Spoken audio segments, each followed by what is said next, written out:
Alternative Dig Talk. Real issues, real talk.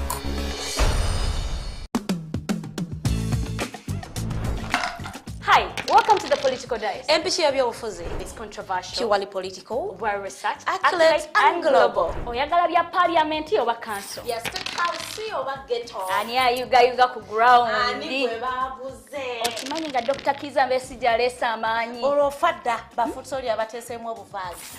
Oba yo DP eri kuki? Olwojema. Bano ba MKCG bo baddawa. Abo bafuna CDF baamala tebabanja.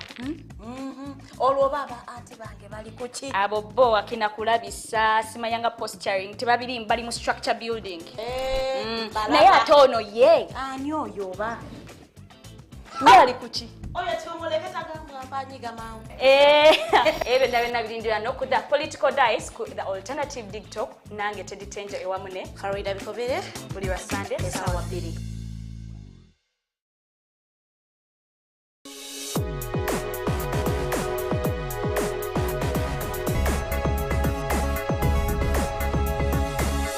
The Alternative Dig Talk. Real issues, real talk.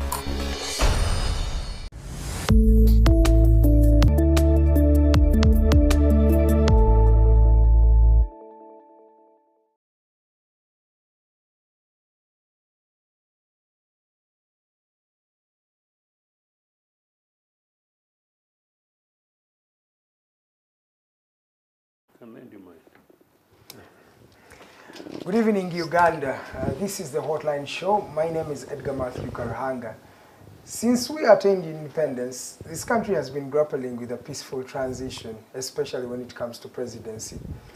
For the last 60 and more years, we have not really seen one individual handing on over power to another individual in what you would call a peaceful and a consensus in a manner that is really decent enough. And today, it's the topic of discussion. How can Uganda attain a peaceful transition? Then we also look at some of the remarks that have been made by some power holders in this country. The CDF came out to proclaim that no civilian can actually lead Uganda. Now that is just a snippet of the different hypotheses that we have when it comes to the transition question. Then we also look at the opposition preparedness to take power if hypothetically there is something that there is a change of guard. Is the opposition in this country very equipped and ready to take over the mantle? And of course, as we enter the political season, this is 2024, we're entering 2025, and of course we are going to the ballots in January 2026. How is it looking like, especially for the opposition? It looks like NRM is ready and gearing up to bring back President Museveni in 2026. According to his son, at least, the commander for the defense forces. How does this play out? It's going to be the topic of discussion. Feel free to send some questions, any comment, any remark that you'd like me to share with the panelists I have tonight, and I'll be able to read your messages subsequently as we continue with the program. On rather a sad note, yesterday there was a fire outbreak in one of the schools here in Uganda. That is Side View Nursery and Primary School. The fortunate thing is that nobody lost their life in that particular incident, but a lot of property has been destroyed.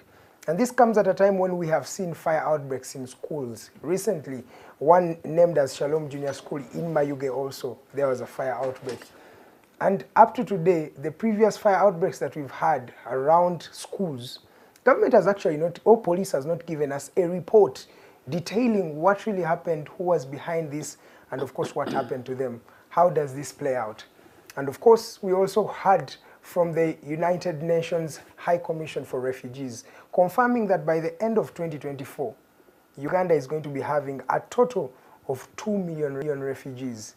And this comes at a time when there is a lot of questions about the refugees, things like competition for resources, becoming a bit of a challenge here and there. So how do we really talk about this question of the refugees? Then also, remember government has has not had a lot of funds, especially in the international communities. We're talking about funds that were frozen by World Bank following the rule that we made or the law against homosexuality. So how do we continue to sustain these particular refugees? That's also a question that I'm going to be posing to these gentlemen. Tonight, I'm joined by a gentleman from the Uganda People's Congress, UPC, that is Honorable Joseph Ochieno, and of course, the gentleman from the National Resistance Movement, retired Major Honorable Pollar Awich. That's going to be the topic of discussion for today. So feel free, once again, to send in some of your messages, some of your comments at Digitalk TV, that is on Facebook, at The Alternative Uganda, still on Facebook. But we're also streaming live on YouTube at The Alternative Uganda at Digitalk TV. On Twitter or X, we are at The Alternative UGA. So you can send many comments, questions, or remarks on those particular social media platforms, and I'll be able to read these messages and questions subsequently as we continue with the program. Allow me welcome Honorable Pollar Awich. You're welcome, sir. Thank you, and greetings to our viewers. Great, great. Do you have any opening remarks, something that stood out for you, especially in this country? Well, not so much. I'm just want to say that no news is good news. So if we haven't had such an eventful week, it's okay. Because bad news travel faster than good news. Yes. So if we stay like this, without any major news, that is good enough. Because no news is good news. Bad news travel faster than good news. So we have been having a flat, peaceful, routine kind of life in the country, and that is what we want to have. Only that it must be backed up with productions. People should be involved in productions in all sectors of the economies, and also production in terms of services, not only goods but services, but in a routine way. Okay. So all is going really well. How about your chairperson and the headquarters at NRM? How are they doing these days as you're entering the political season? Yeah, we are doing routine work. The chairperson is well. You remember we had a birthday the other day. The secretariat where I sit, plot 10 Chadona Road, is good. Tomorrow we are going to have our normal consultations, which is indoors. We don't prefer the method of work of NRM OE. We prefer to check whether the services are being delivered according to our manifesto. So a group is going to Busoga, led by Deputy Secretary General. I'll go to Lango, and I'll be led by the Secretary General. So we are doing our work, and we consult in a disciplined way. We don't do rallies, but we conduct barazas meeting, we conduct indoor room meetings, we check with the authorities if the central government plus its local government is delivering, because it is us, the mandate holders, at least for these 5 years, that we promise people in the manifesto. So it also gives us a chance to check with the government. Are they implementing what we promised the people? Remember, the government and the party has principal agency relation. The party is the principal, the party is the boss, the government is the agent. Government is simply implementing what we promised the people, and people voted for us. So going out gives us opportunity. So we're doing well on plot 10. Exactly. Thank you so much. That gentleman is called Honorable Major Retired Pollar Awich. He's the director for the NRM External Affairs. He confirms that NRM is actually the silent majority. And just to remind you who's watching, he says. He confirms. Just to remind you, NRM has a minimum of 10 people in every village in this country. That is something that you don't find in many political parties. Sir, you're welcome from the Uganda People's Congress. I don't know why you're looking at me in such an eye, but it is. I want to teach you post UPE English. because you have spoken facts. You're welcome, sir. Thank you. Your opening remarks. While Comrade Awich is happy, or what I would say happy, with the no news from his perspective, I am extremely sad, meaning sad, that as you introduced, that we again saw a school fire. Yeah. And this sort of being the third in the not so distant long past. Exactly. It's a very traumatic experience for young people, and I don't think anybody has taken this focus to say that these fires are traumatic experiences to young people, and that these are some of the things that remain with these people really almost certainly for the rest of their lives, and that these things would impact on their studies, impact on their confidence, impact on their social lives, impact on their relationships, impact so therefore in the eventual outcomes that they likely have got to impact out within academic or indeed public lives, public services. And I find it rather sad that these things are now happening almost as a matter of routine. And the reports happen, allegedly, including one allegedly to have been claimed to have been being waited for. Yes. No formal government report has come out. We don't know what's going on these things. And so, saddening. It's an indictment on this regime, but it is really about life. So the fact that nobody died is not good enough. I have a friend of mine whom I'll choose possible not to mention, someone very senior in public life, who recently got involved in a major accident. And he got banned. Now, 7 of other survivors, including 5 of his close colleagues, were not banned. But apparently, I mean, he was survived, so he's the most injured. The others, these are major people in public lives. Apparently, the most senior person out of that accident continues reportedly to get sleepless nights as a result of trauma. Because at this particular stage, he says that they thought they were going to die, and they had sort of literally given up, thanks to the security services that was with them that helped rescue them. So for children, like anybody else in life, this is not easy things. But good enough, Comrade Awich is talk about manifestos. I hope when they think and talk their manifestos, they take into account some of these other things, the state of public services, the state of education in our country. In any case, education of our children have been privatized, have been monetized, and have now been given for profit. It's not surprising that these things are happening. I also want to say that this morning I was having a conversation in a different media network in which one of my panelists happens to be someone who owns schools. And I actually got an interesting perspective that maybe now giving them to free information to security and for investigators. Some of them may be competition. Maybe others might be laxity, lack of regulations, lack of, in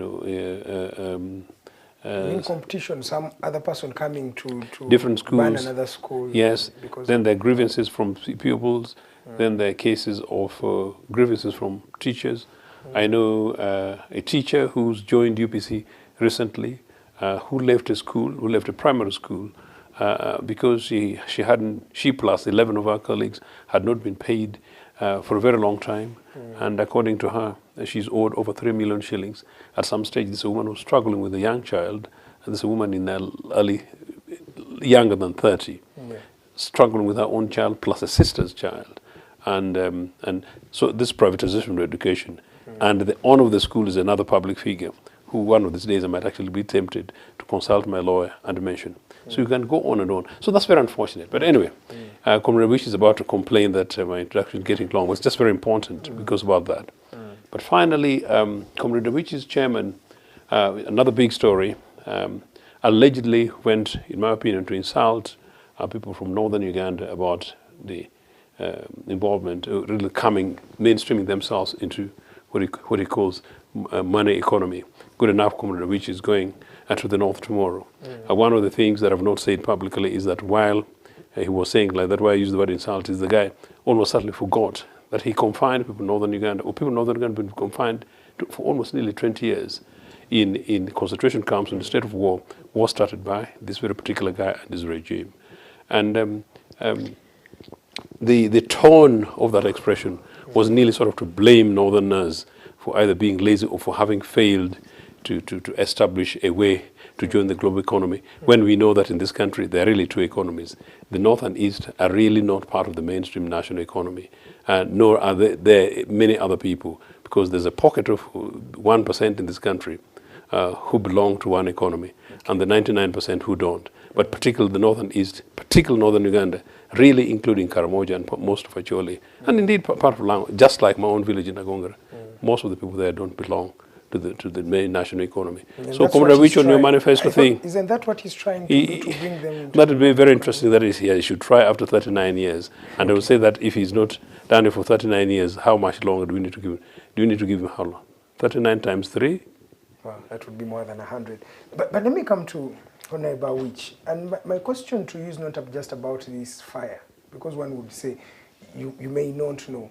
But the pattern of these fires that break out, and there is never accountability. Yes, the police can come out to speak, maybe on a press conference. This is what happened. We are searching for this. But we've never found a conclusive report that this is what happened. This was the person behind it. When you look at the cases of Owino, when you look at the school for the deaf in Mukono, even up to today we have not got these reports. What do you think about Ugandans achieving justice from the system itself in terms of their lives and their property that has been lost due to the fires? First of all, I don't know whether you are talking with certainty that there is no report given, because there are so many fires and various investigations. So we need to think if there was a one-stop center where these reports are given to cross-check. Because I remember Budu. To just interrupt you, according to police, these reports are done, but they are not given to us as the public, as the media. So we don't have access to them. Now, do we just have to blindly believe the police? Now, you see, on a probing, you are actually admitting that there's a report, only that not so given they say, to the according media. to them. So not given to the media. Yes. So then that is a different thing, that the report is done, it is not given to the media. Then we should ask. Or to the public. That's what, because I am the public. That's what I'm yeah. going to say. The issues changes to why isn't it access. And by the way, for your information, you can go and write and ask to be given. There's a law called Access to Information Act, and that law provides that anybody in Uganda or any Ugandan has a right to ask for any information and should be given, as long as that information does not prejudice national security. And getting to know that fire occurred in this nursery school because of either a matchbox which a child negligently lit it, I don't see how it would jeopardize national security. So go ahead and ask. Okay. But at least that there is a report. The reality is two different things, but let's continue. Yeah, so that is it. But about justice is, if you talk of justice, now you are talking of justiciable. Justiciable meaning what you can actually get in courts of law if you sue. Because here would be on one side the victims who got burned, or the parents of the victims. Then the other one side would be the owners of the school or the boards of the school. And then if you choose to say government should have done protection, you can put Attorney General also as a party. Then you can see that justice. But I think what has always happened is that in school the nearest to justice has been if mattresses are burnt, maybe some schools choose to give back the mattress, the bed sheets, or medical treatment to those ones. So, but the justice, how to get justice in itself means the rights holders, the person who holds the right holder should actually seek it. And in this case, the rights holder would be the people who are burned or the parents. Then you could do that. Short of that... When does the state come in? When does the state take over to say, since many Ugandans have got a problem in this issue, we as the state are taking it over in the prosecution? If that is the criminal justice that you wanted, I was more into civil justice. I was into civil justice. If you wanted the criminal justice, but I think there has been prosecution. Like I remember in the case of Budu Junior, Budu Junior people were prosecuted. Budu Junior Fire Court, Budu Junior people were prosecuted. Which other place had prosecutions take place? People are prosecuted and even sentenced. Isn't this rich man was also part of it, the one who, I don't know whether, it is a long time, I'm not getting the facts It's around right. 14 years ago. But I know there have been several prosecutions. The case of Budu Junior, there was prosecution, there was investigation and prosecution. So if you want to choose the criminal justice system, I think there has been. Where there has not been, I think it is where the prosecution does not found somebody liable. Now, in the event that somebody investigations has not proved a criminal liability where criminal justice can be pursued, then civil justice is always there, civil rights, the rights holders, and that's what I was saying. So, for criminal justice procedures, I know for a fact that Budu Junior was people were prosecuted, and others that I can't remember now. Okay. No problem. I just need to say something. very I just need to say something more. Criminal justice should be a matter of formality. Civil justice must be a matter of moral common sense. But there is the role of the state in the broader sense, that somebody must be responsible for private schools. Somebody must be responsible for public schools. Somebody must be responsible for educational institutions, particularly in this case, particularly because they've been predominantly, actually, institutions of lower learning, predominantly affected, so therefore children.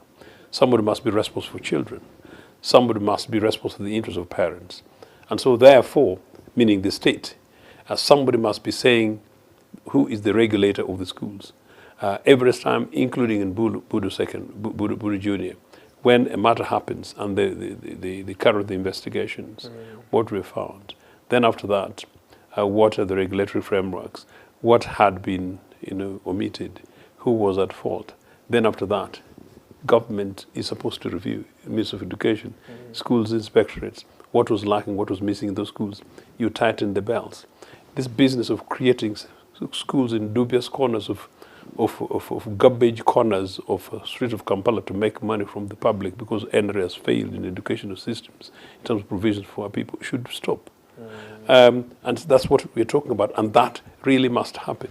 The Minister of Education, following 1, 2, 3, 5, should begin to say that, look, unless, for example, this is a free advice actually to the Minister of Education and her privileged team, that now that these things are happening, that from today on, you cannot have a school unless you have these safety nets. I mean, safety checks, in place. You cannot have a boarding school unless you can show proof that the provisions are there, including fire safety. Okay. You cannot have a boarding school with more than so many children unless you've got so many caretakers. This kind of stuff, in the very least. Yeah. That is the role of government, because the government is the parent who is supposed to be looking after us. To tell him, because I bring it even from the other issue. For example, the rubbish, right? The garbage that happened in Kitezi. These people die, but nobody is really held to account. Yes, we just throw KCCA, this ministry. But when does government come to say, this has to be done? Because these are Ugandans and their lives matter. It feels that the government does not love Ugandans. No, I think you can't do it more than what the congressman has said. Government roles in regulatory, in monitoring, should be clear. And that is why I had even hinted that if somebody was displeased with the Attorney General, because all this is done by Attorney, somebody would take on Attorney General. But I think I do not see a lot of lacuna or a gap in some of these interventions that you are saying. Like what the congressman was saying in education. All those things are there.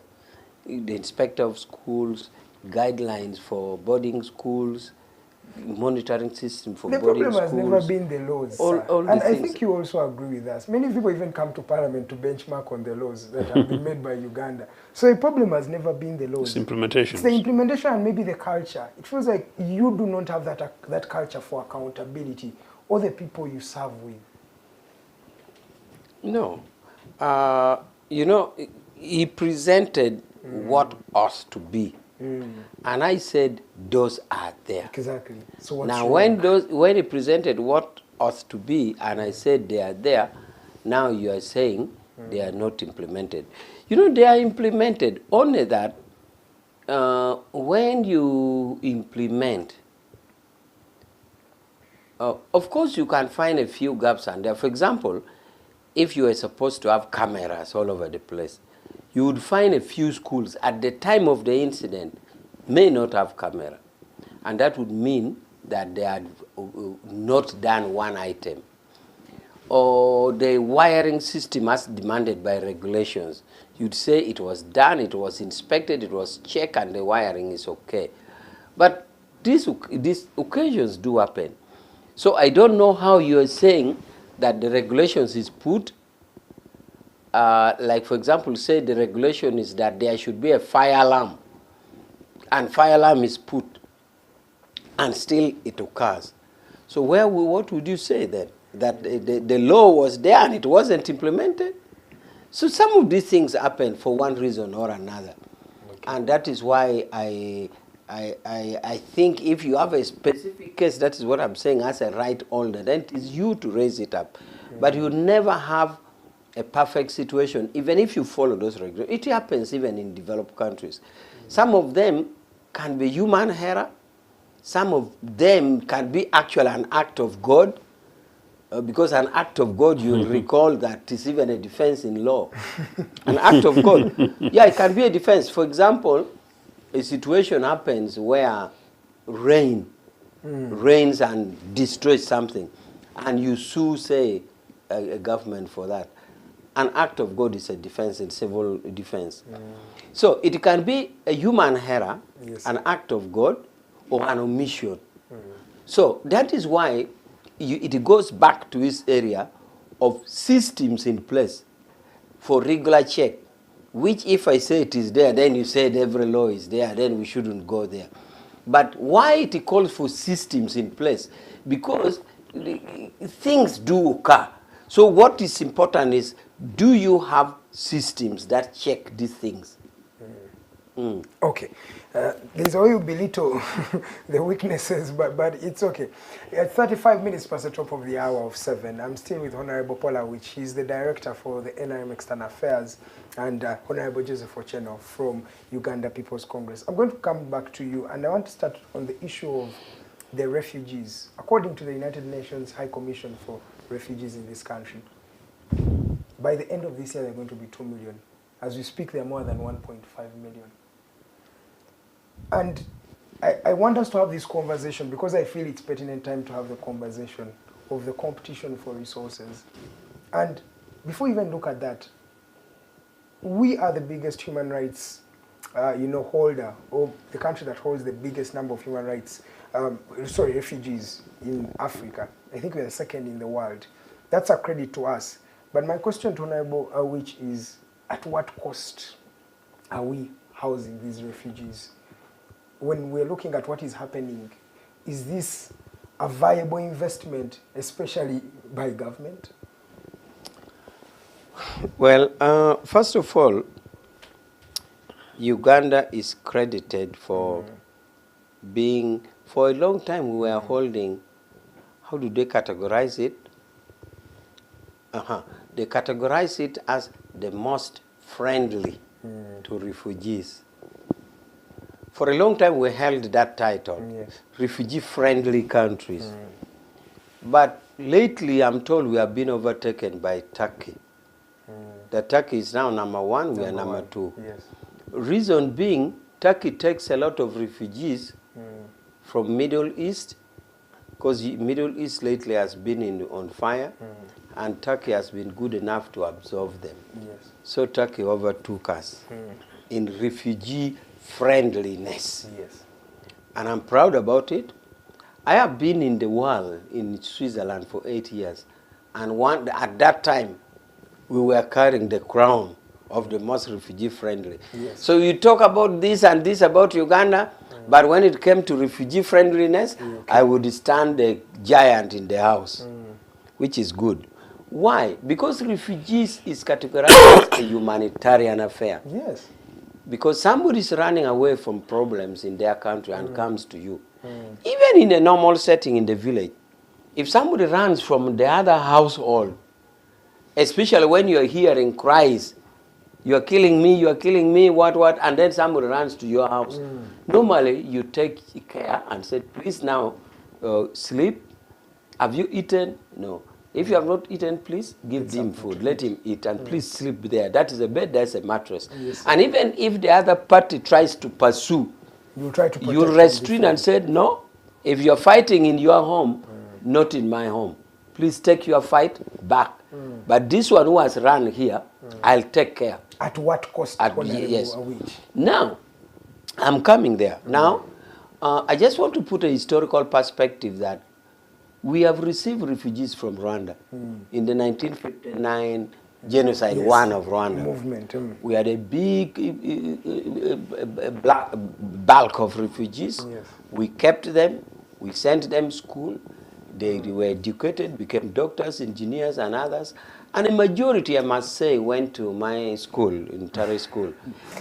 Simply because the refugee camps were in Western Uganda, and the best school there too was in Tare. So many of them went there, including the current president. So we are proud of it as a school. Now, we also got refugees from Congo. In the Lumumba, Patrice Lumumba crisis, we got. Yes. Even the Anyanya 2 conflict in Anyanya 1 and 2 actually in South Sudan. But we must also note that we have also been victims. During Amin's regime, we had a big bulk in Kenya and Tanzania.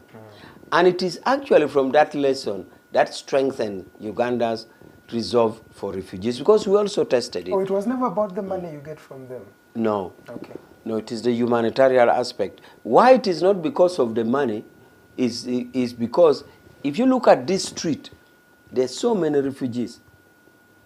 What does an ordinary person get money from them? But have you seen them abusing them, quarreling with them?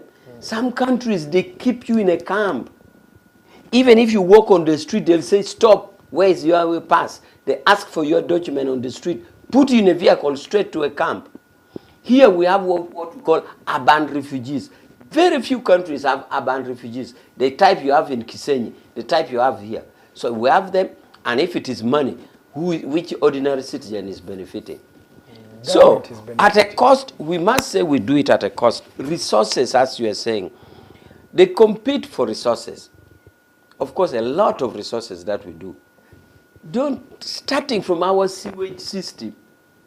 A sewage system alone is a big resource that it gets overloaded by the population that you have. The water that we drain and drink. The road that they use. Everything.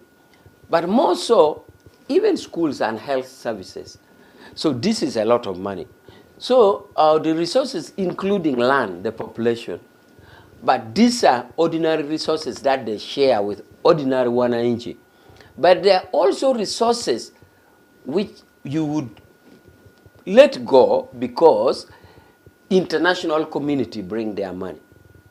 But what international community bring is not a lot of money. Here we are supporting these people on our land, on our houses, on our toilet system, on our water, on our health services, on everything, on the general peace and security. They wouldn't be here if there was no security. You forget that, don't forget that there's peace, law and order here. And keeping law and order is not by grace of God. The police, the system must be set in place that nobody is being killed.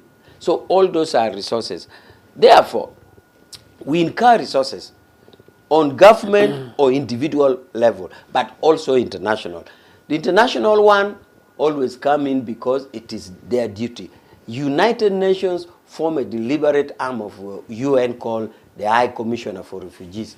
Just like it formed for children, UNICEF, or it formed for food, World Food Program, or whatever. So there is, and human rights, there is a High Commissioner for Refugees. So they bring the money.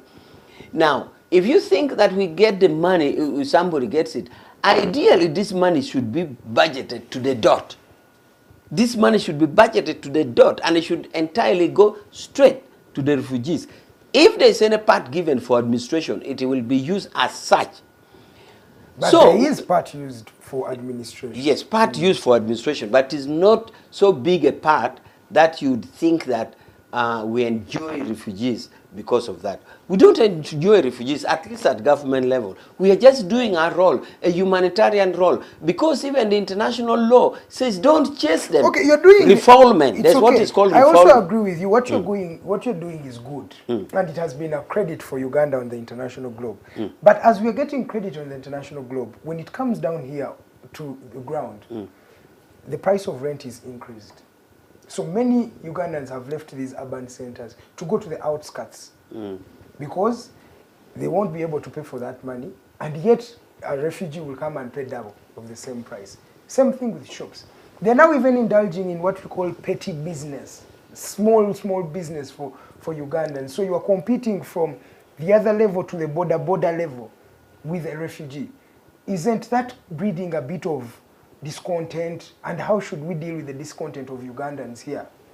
No, those are regulatory systems which are really considered a minor, not to the extent that would make us grab our fellow human beings and dump them back in fire. Because the other option would be to round them up and throw them there, which would be against the rule of refoulement. Refoulement is a principle under international law which says don't take them back so the to their problem. Should just still that's why I'm saying it is a regulatory system, the checks and balance. It is just a challenge thrown to the authorities that we should check that up to say how do we keep with our friends who have run from problems, what should they do, what shouldn't they do. This is a normal check around. Even with the unlawful migrants, we do check on them. Sometimes they are mobile immigration police, maybe you don't seem to see it. So I'm saying that, yes, these people could be tempted to do this business, to do that, but it's just a regulatory system. We are the holders of state power. If we tell them no, they can't fail to do it. So it is a negligent or an omission of the part of government. But why I'm calling it minor, that is not so big to let us say we round you up, throw you back in fire. No, you can't do that. That's against humanity. I think right now we're also having a problem, a question of Banyarwanda, which came from the same issue we are seeing today. But you're going to answer that maybe later. Let me come to you. Can I say something? Because my friend may say and think I'm not bothered about it. Yes, sir.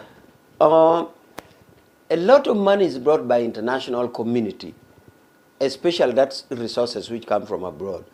We are worried, and we have told CAADS, that is the civil servants managing this thing, to be careful from corruption tendencies.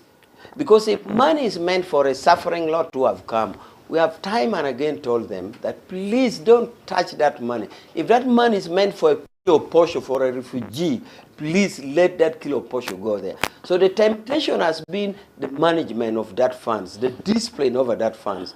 It is still not put right, and it worries some of us that we must guard against funds that come for refugees. If it is funds meant for a kilo of beans, please, our civil servants who are there should make sure it reaches. If not, they should face the penalty of the law. Okay, thank you so much. Honorable Ochieno, what do you think about the question of refugees in this country? I think you've suggested something which makes it ironical. And I think the last time we were discussing something related, I said, what an irony that we're discussing the Banyarwanda question. The Banyarwanda whom UPC took full responsibility, starting from 1959, and we pushed for the then pre-independence government to welcome them. When we got our independence, we formalized it as the most progressive refugee policy in the southern hemisphere, and possibly much more progressive than some of the North European, based on Northern European nation states, if you want to call them from that way. We did.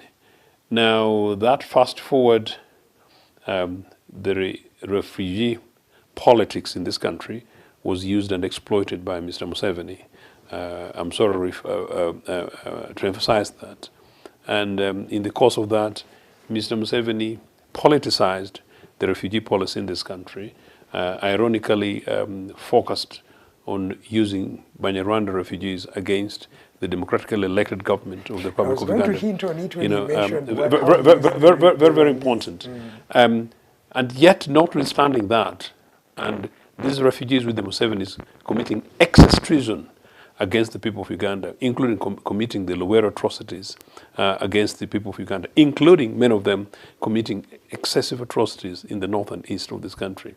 For me, from a UPC perspective, I still insist that in principle, as Comrade Awich said, that two elements, the 1951 Geneva Convention that established the refugee principles of refugees in terms of, including the definition of refugees, that people with well-founded fear of persecution on particular grounds, and particularly people who are not willing to return or are unable to return to their respective countries and who find themselves in the next other country, should be granted, as a matter of international law, clear protection, which is basically what Comrade Awich was telling you, and of course for which you're being unfair to him. So, and when you run to a neighboring country or any other country, with clear, well-founded fear of persecution, return to your country, that country, any country in the world has got an absolute global right to grant you protection. I know many countries abuse it, and many people abuse it.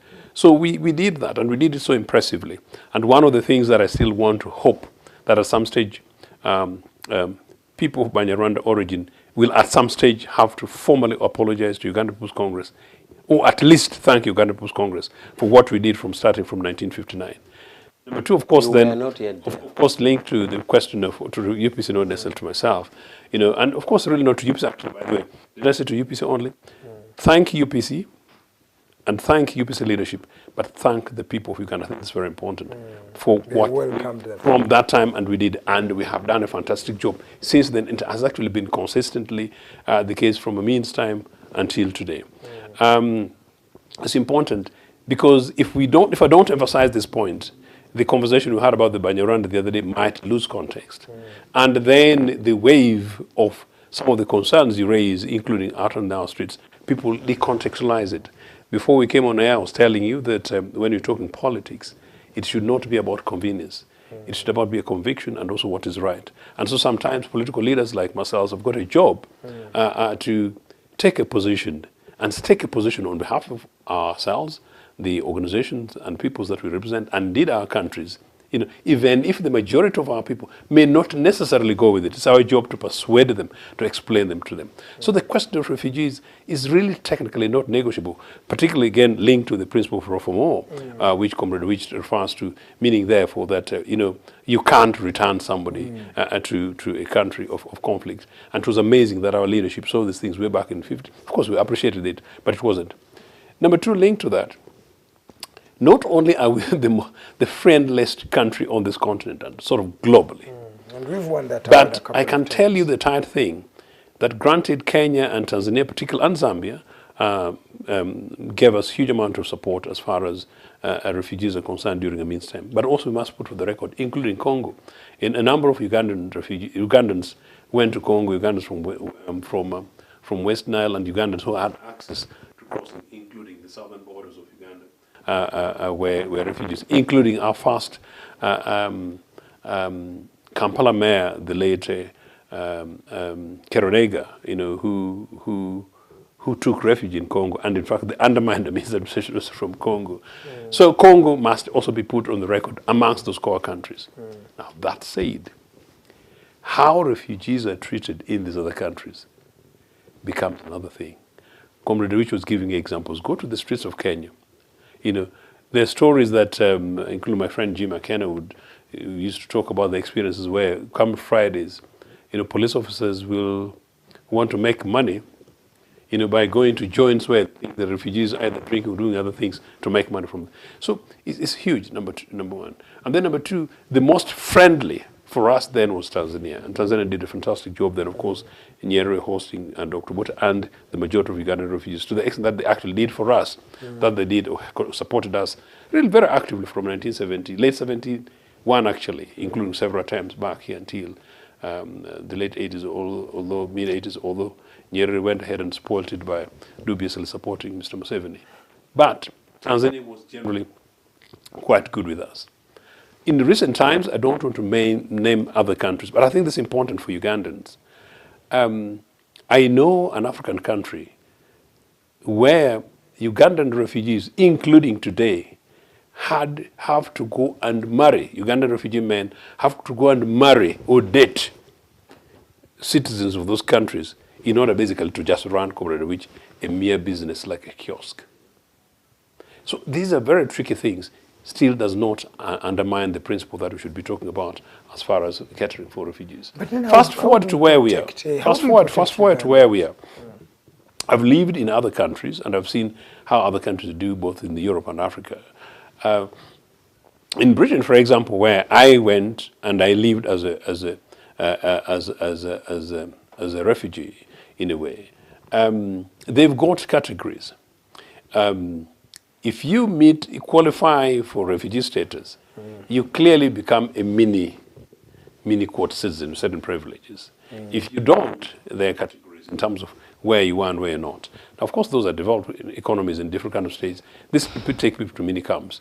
But I want to come back quickly to Uganda. There are camps, then there are urban refugees.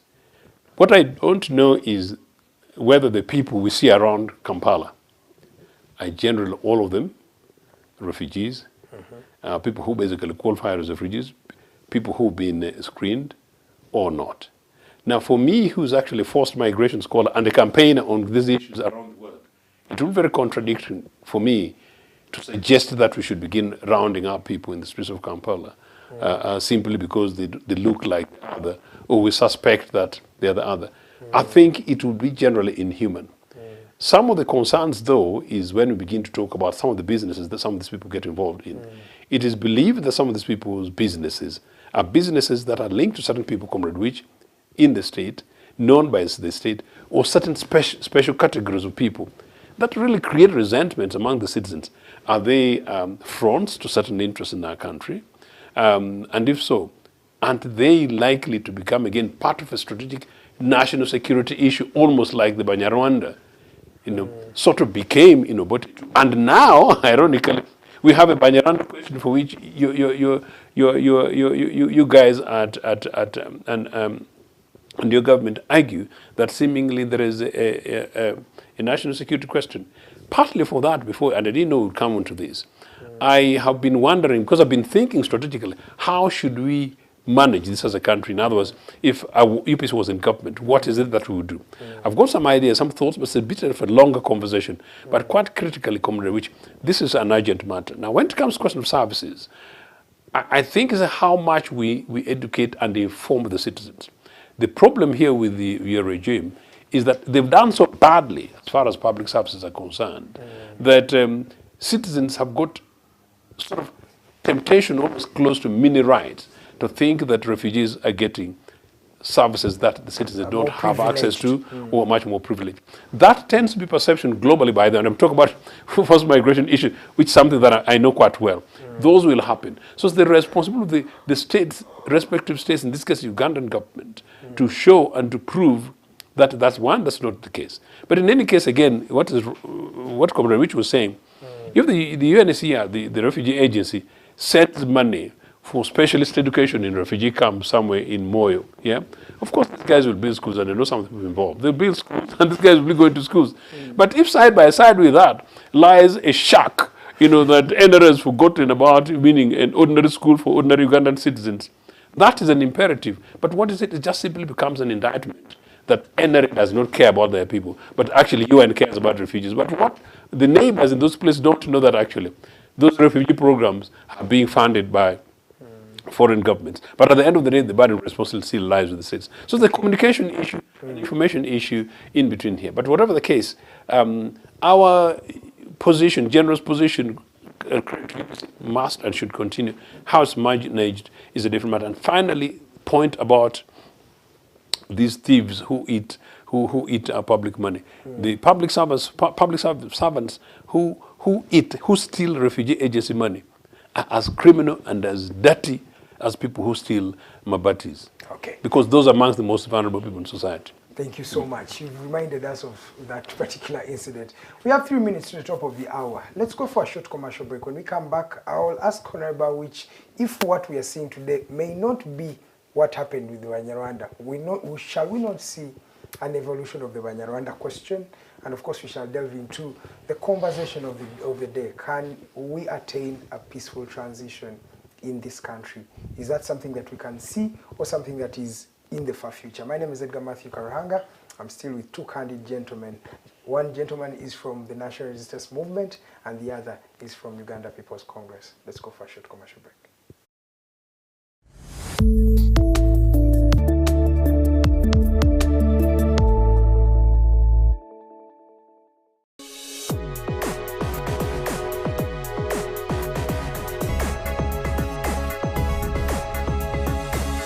The Alternative Dig Talk. Real issues, real talk. Hey Teddy, have you noticed how little attention science and health issues get in the media? Totally. Edgar, yet science information is very important. Yeah, for sure. That's why the Health Journalists Network is here. How can they help? They are a group of journalists dedicated to advancing public understanding of healthcare issues through impactful reporting on health and science. Oh, really? Yes, they meet up every month with scientists and researchers, policymakers, and activists at the science media cafes. They then relay what they discuss to the public. Does that benefit us? Oh yes, very much so. This helps with health and science literacy for a healthy Ugandan society. Okay. I love getting informed about science and health issues. Health information makes all the difference between life and death. I'll look them up and engage them. That's great. They are based all over the country. Oh, okay. That's interesting, and they should be making real impact. They are empowering health communities through journalism. Journalists can save lives just like doctors. At first, we hit your gadgets with our state-of-the-art digitalized mobile studio with the debate on the road behind the wheels. Later, we launched our magnificent studios located on Plot 1A, Sewagude Close, Lukulinanganda, Machindye, Kampala, where we bring to you our must-watch shows like The Mighty Drive, Monday to Friday, 8 a.m., Hotline, Mondays, 7 p.m. As for legal matters, Twins at Bar, Tuesdays, 11 a.m. Wednesdays, 6 p.m. is Afro-Caribbean Link, where we connect Africa with the Caribbean. Voltage on Thursdays, 7 p.m., featuring a youthful panel. Interface with Dr. Kiza Besije every Friday, 12 p.m. with his call to action against injustices. Snap Talk, Saturdays, 6 p.m. with the trio. A must-watch, The Political Dice, Sundays, 8 p.m. with the duo that never stammers, and so much more. Watch us live on all our social media platforms. We are the Alternative Digitalk. Real issues, real talk.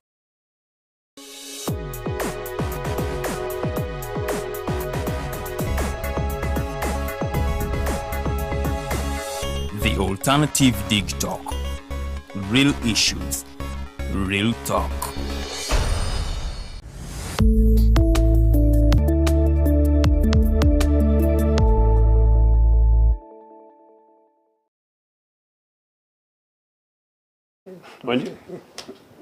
You. Welcome back, ladies and gentlemen, from that short commercial break. It's exactly 8 p.m. We have 1 hour to end this particular program.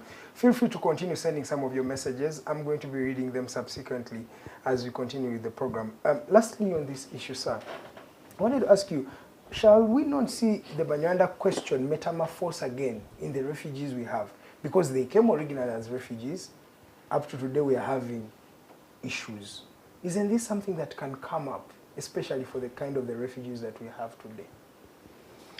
I don't know the kind of issues you have in mind. For example, in the case of Banyarwanda, you can categorize 2 issues.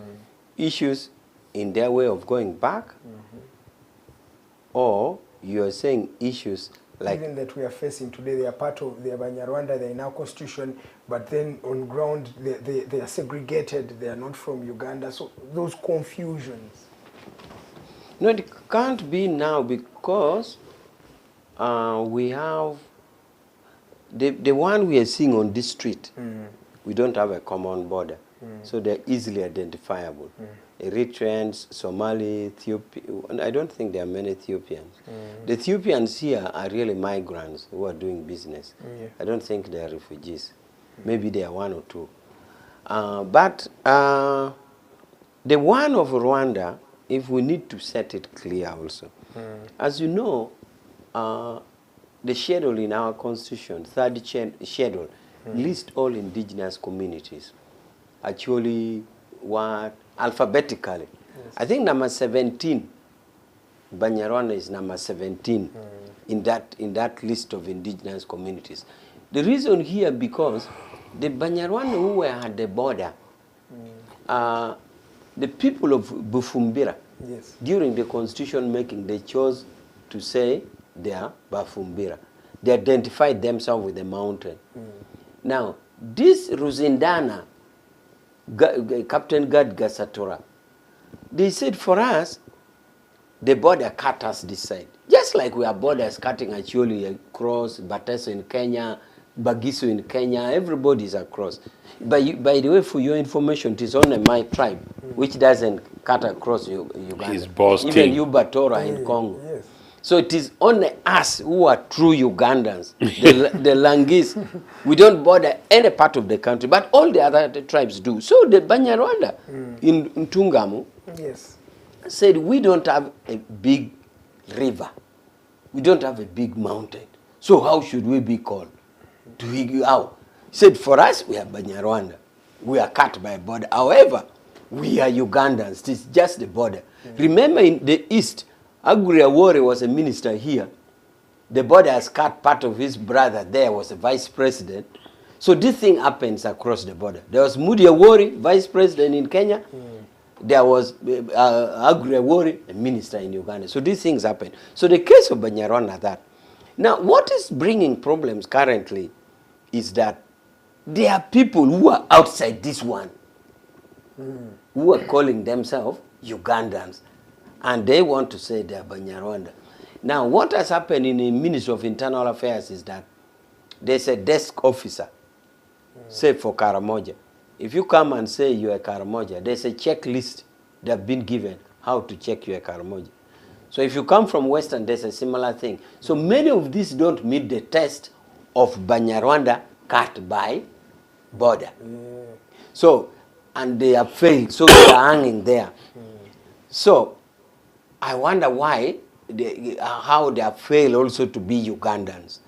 So, but otherwise, it is maybe the refugees who want to claim citizenship. But our Banyarwanda cut by border, the Ruzindana, the Gad Gasatora, and many others, they are, by their right, Ugandans, although they carry the name Banyarwanda. So, we are not going to have the case of South Sudan, for example. South Sudanese, I don't think they have, you never can tell, but I don't think they will have the aspect of going back to fight the way the Rwandese did, or the aspect of claiming citizenship the way it is here. Because in the border of Sudan, we have clear demarcation, the Acholis. Although they get to know that the Acholis in South Sudan are bigger than the Acholis in Uganda. Same thing with the Logubara, particularly Kakwa. Kakwa, the tribe of Amin. They are bigger Kakwa in Sudan than here. So, but that scenario seems not to exist. So, I conclude by saying I do not see a similar scenario coming up in the Rwandese thing. If somebody wants to acquire citizenship, like say an Eritrean, in Uganda, an Eritrean in Uganda, he will have to apply for citizenship as provided for under the constitution, because you have to apply. So they will have to follow the due process. The law is clear about acquiring citizenship. So I do not see a concern for a situation of a gain happening the Rwandan style. The Rwandan style is because we share a common border, and it was tricky handling it. He actually means the Rwandan style, but another round of Rwanda. But basically, that's what. So it's very specific about Rwanda, by the way, not any other, isn't it? yes, sir. But allow me to delve into another conversation. I want to start with you, sir. Please continue sending some of your comments. I'll be reading them as we continue with the program. Remember, we're streaming live on Digitalk TV, but also at the Alternative Uganda page. So 2 pages. And we're also interfacing both on Facebook, but also on YouTube. So you can send those messages concurrently on either platform, and we'll be able to read them subsequently. Sir, I want us to come to the question of transition, or the politics of today especially that lead to the transition. And according to the roadmap as we are seeing it, or the politicking that is happening, Mr. Museveni is coming back in 2026 to be on the ballot. Or at least according to the CDF. I told you so. Yes, you said so. But my question is to ask how prepared you are as the opposition to take over or to even compete against this gentleman. And remember, I'm asking this question basing on what has been happening, the divisions, the disgruntlements, the corruption cases that is lingering around the opposition of this country. How best can Ugandans trust you people to be able to not only take power, but to even compete against Mr. Museveni? You're asking me so many questions Yes, at the sir. same time, as if they're all legitimate questions. They're not, because Yes. we are not talking about a democracy. Uganda is not a democracy and has not been a democracy since that Saturday, July 27th, 1985.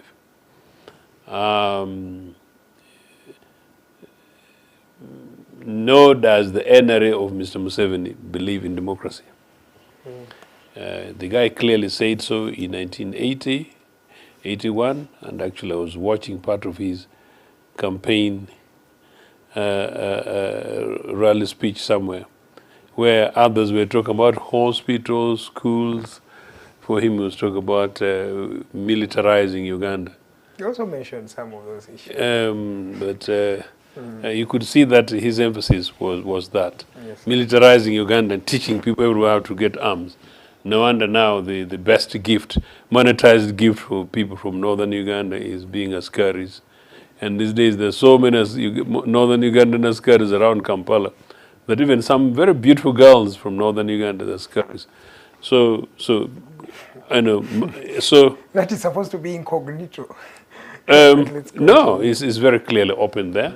But no, so this guy has never been a Democrat, has never believed in democracy. Again, as I said, I've told this program that in 1980, I don't think it was your program actually, and there was a delegation for members of the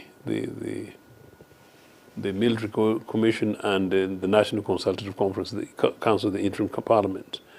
And in that delegation included Muwanga, a number of people, including Dr. Moses Apiliga. And Apiliga tells me this. And so they visited Nyerere, they went to Nyerere, they seeking support for preparations for multi-party elections. And so the commission included Museveni, Muwanga, and others. So Dr. Apiliga was amongst the parliamentary members, going. So they went to Tanzania, they went to Zambia, I'll just mention 3 very quickly, and Mozambique.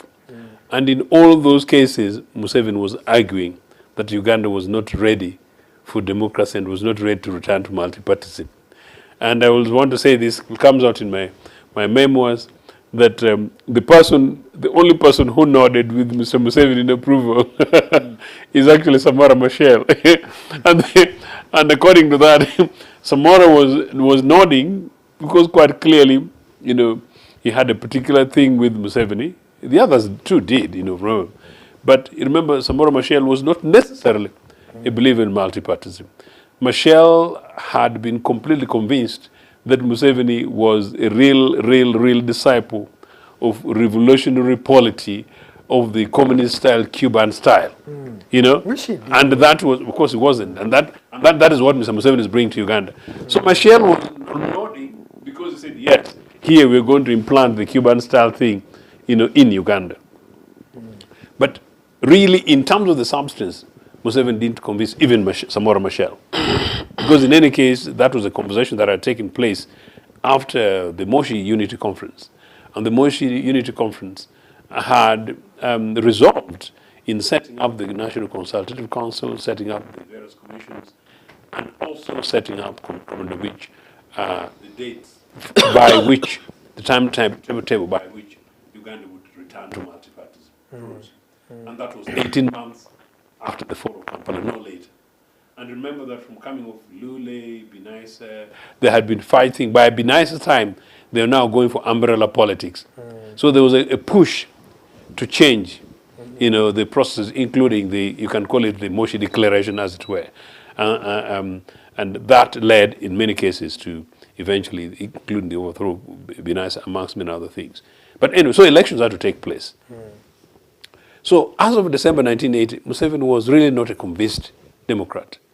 I've told this program that you can see that, well, he goes to set up UPM, but UPM was basically a front for causing problems by him, a few of his friends, and later eventually we knew that he had a key that he would use for the Banyarwanda, something that we said much earlier, to cause havoc in this, and that's what they did.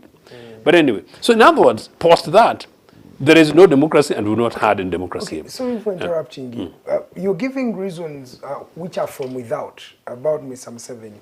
I want you to introspect. It's not about as the opposition. No. It's not about Museveni. Yes, sir. It is about making Ugandans understand Museveni and NRM, and so therefore the illusion that we're in a democracy, and therefore then the illusion, including going for democratic elections. It will not be in as long as Museveni is around. We are not going to have a free, fair, competitive election, because going to an election that asks us preparedness for opposition, and I'll tell you about our shortcomings as political opposition. Quite clearly, the elections that comes next year, if you see what happened in 2021, it's like basically like Norbert Mao would say, that you send us swimming, and then others are going swimsuits, and then here you're putting guys in gumboots and things like that, and then you tie their hands behind, and then you expect them to swim anywhere towards the end. It will not happen, and it cannot happen. So it's basically that. But that said, I have always argued, and in fact, when I was putting this flyer, which I always do into various platforms in which I am, and this I think was specifically Facebook, and I think this person may not have seen that I saw what he wrote. He told me that this conversation was a waste of time. I do not agree. This conversation is not a waste of time. It's a very important conversation. The fact that Uganda is under siege does not mean that we should do nothing. And the fact that Uganda is a dictatorship does not mean that we should do nothing. Okay. And the fact that actually Mr. Museveni is what I've said, and NRM has got the power that they've got, does not mean that we should do nothing, meaning that we can just leave it like that. I think it's possible for us to push for democracy beyond where we managed to put it, to return political parties in 2005. I think it's possible for political parties to organize more and better. And it's possible that while we call Mr. Museveni and his regime a dictatorship, and his organization a dictatorship, where he and his son can play the things for which their witches can just watch. Which is a very disciplined NRM cadre, works extremely hard at the party headquarters. But, when you see the headlines that come from Museveni's son, directly impacting on Awich's party, I'm sure the civil servants in NRA possibly don't sleep, and if you see some of the contradictions that are taking place. So as that. But I'm now bringing us as opposition. Yes, sir. That should not stop us from organizing. That should not stop us from mobilizing.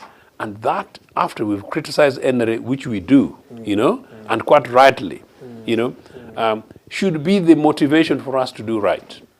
So therefore, in the political opposition parties, except the bigger ones, the named ones, except for Gregory Mugisha Muntu's political organization, ANT, which I don't know anything public, but I know one or two things in private in their organization. All of them are in a public mess. But I must say that even in Comrade Mugisha Muntu's political organization, within the last 3 weeks, I've got 2 members, from his group, who are prepared to be part of Uganda People's Congress should we sort out our leadership question. Now, we're in a very sad state, political position in this country. DP has got issues. I don't see how DP sorts out its issues between now and the next elections and make them equipped enough basically even to reclaim aspects of their space within Buganda, and so therefore go outside Buganda and convince Ugandans that they're a viable opposition party of leadership. Whatever's happening in FDC, I don't see them, for example, I'm just using particular yardsticks, reorganizing and being mobilized sufficient enough to reconvince the rest of the country away from FDC's stronghold, that they are a viable political party, whatever names comes from Katonga or anybody else, you know, and to do so, to have in numbers enough, for instance, to beat NUP. Within NUP, I am worried that I don't know what's going to happen to make them re-galvanized enough to sort out the Mpuga, Chagulanyi issue and the perception thing that has developed in the last. And so I'm not quite sure. And yet that said, NRA cannot sing beautiful songs that they're going to have any way beyond the fact that because I hadn't concluded, if you don't mind, because I hadn't mentioned you. You're going to make, okay, fair. Because I wanted us to talk about the son himself. Fair. But let me come to you, sir. And he says that the opposition is in a public, that this election will be free and fair, at least basing on some of the track record that you have as the NRM. My question to you, this seems to be a very easy road for you, but it's not. The Uganda or the African context would not run a multi-party the way we see in America. Run a multi-party the way we see in America, the Democrats, the Republican, the Labour Party and the Conservative Party, the Labour Party and the Conservative Party, because there's not a one-fitted-all democracy. For a one-fitted-all democracy. For him, he was only against the multi-party democracy as we saw it. So he really is the multi-party democracy as we saw it. So he really insisted on an umbrella system. Does hold a referendum or even supported this and that through other means. We still, on registration, on record, we still prefer to call ourselves a movement. And even in we still prefer to call ourselves a movement. And even in the Constitution, it says that when one is in place, the other one is in abeyance. That when one is in place, the other one is in abeyance. So I could really say that President Museveni has really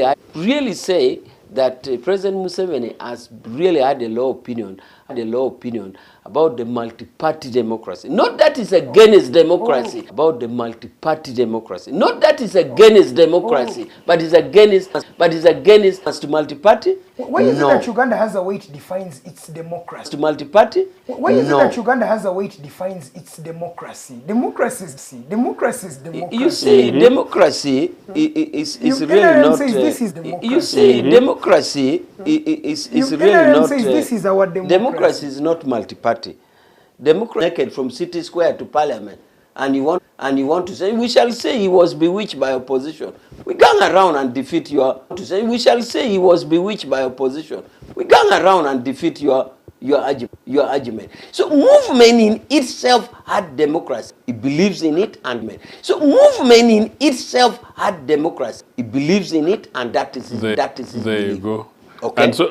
And because democracy doesn't mean multi-party. There you go. Okay. And because democracy doesn't mean multi-party. Who tells you that democracy means multi-party?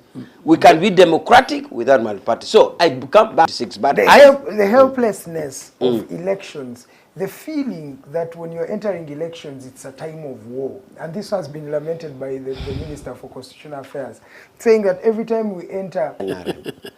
In that we have a strong constitution now, we have law and order. We have even public service, which can organize a handover with all the instruments. Ceremony. They're not fighting. And I like to just state signs of fighting or evidence of fighting. Many parties are in courts, including UPC. Multiple court cases. Others are being rumors, but it is public notice. With UPC. Public notice, DP. Yes. Same with DP. So we really sympathize with what has happened at various levels. So we do this because we know contradictions arise. But we have not yet come across a major contradiction that can threaten to split us. And therefore, we are happy about that. But remember also, we believe that contradictions, when resolved, you move to a next level. Contradictions are healthy. Even with us, we have a top management